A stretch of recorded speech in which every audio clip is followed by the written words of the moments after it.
Hey everybody, it's Chad Hyams once again, author of best-selling book Achieve Your Apex. You probably know that because you've probably been with me for all these episodes as we're going through my book. Yet maybe this is your first episode.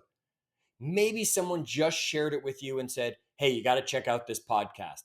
And if you're a regular listener, I hope there's someone who's coming to mind that you're saying, "I should share this with them." So this can be one of their regular podcasts, just like it's one of mine. We keep these episodes short. We stay 10 minutes or less. We don't want to waste your time. We just want to hit the point and make sure you're taking a lesson away from each and every episode. Now, we've been going through the chapter called Adapt. We all have a general understanding of what adapting means. I have covered the difference between change and adaptation. We have covered why adaptation is going to get you farther than just change. And sometimes we run for change. Most people run from change 99% of the time.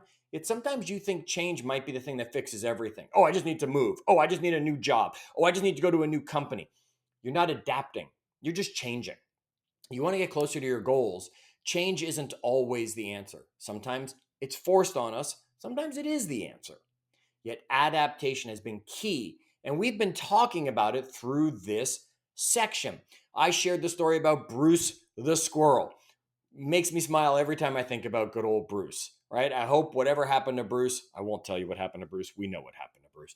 We hope that Bruce is happy wherever he is now and has all the bird seed that he wants to eat, even though he's a squirrel, right? He adapted. He adapted to the challenges in front of him. I gave you some questions in the last episode to help you decide. Do you adapt? Are you open to adapting?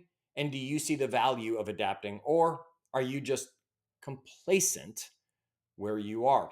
Today, I want to share a story with you. It's not a made up story, it's a true fact story. And if you are a fan of the Atlanta Braves, you'll remember this story very clearly because it took place back in 2021. Okay. Major League Baseball was always one of my favorite sports growing up. I had a baseball school, even. I had a passion for baseball, loved it. And in 2021, the Braves came into the season as one of the favorites.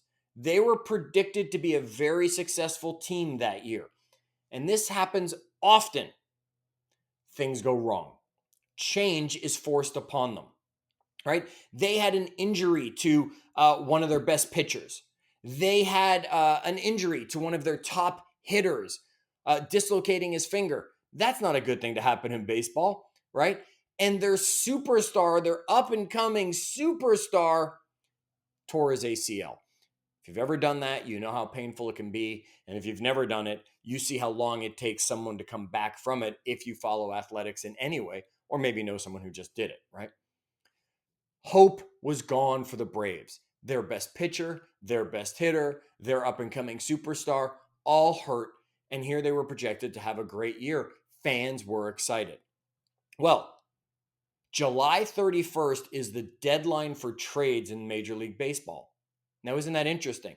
You might not be listening to this on July 31st. I just looked at I'm recording this on July 31st, though, getting it ready for you. So today is the baseball trade deadline, and it's the same every year. It is circled early in the season by all the important teams who think they have a chance to win. Because by this date, they have to decide, are they a buyer or are they a seller? Now, what do I mean by that? If they're a buyer, they're going to go out and buy players, make trades to get players for now, win now. If they're a seller, they might say, well, this season's over for us, and we're going to take future opportunities and we'll trade off some of our stars right now to someone who thinks that could be the way they get to the win. Well, the Braves had a losing record on July 31st. The Braves battled together. They had culture on their team. They had survived the injuries that had happened. Yet they were still in third place at the time, what's called 5 games out. Don't worry about that if you're not a baseball fan. Fans of the Braves understood, having been Braves fans for so long, that the team fought hard and yay for them, yet they expected the management to become sellers. and say, we're not going to make it this year. All the injuries is our excuse. We're out. Instead, something happened. And the Atlanta upper management said, we are not only buyers, we're aggressive buyers. And what they did was they stunned everybody and they went out and found 5 new players to bring to the team. They made trades. They picked up contracts of people. They brought great new players to their team and ended up actually winning the regular season. Congratulations. Well, it wasn't just that. They went on and won the pennant for the National League by beating the Los Angeles Dodgers. Sorry, Dodger fans.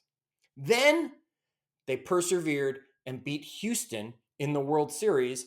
For the first time in 26 years, the Braves were World Series champions. And it's a lesson we all need to take from there. Okay? We need to stop in our life and say, hey, I had potential. I was one of the best teams. I was the one that was going to reach that goal. I had lofty visions for what was coming this year, this quarter, in my health, in my relationship, in my business, whatever it is. And then something always will happen. Someone will get injured. Someone won't live up to what they were supposed to be doing. And that's you in this situation. Something will happen. You'll have an excuse. You'll get delayed. Something will get in the way. The market will change. The value of the dollar will change. Someone in your world will have something happen to them that interferes with how you. Okay, it's your time to decide. Are you a buyer or are you a seller? Do you want to say, I'm throwing my hands up, I'm done with it? And sometimes that might be the right choice to say, this season's over for me. I'm becoming a seller and finding something new to move on to and getting ready for next year. There are plenty of teams who have become sellers, made some good sales, and then went on to win the next year because they planned for it.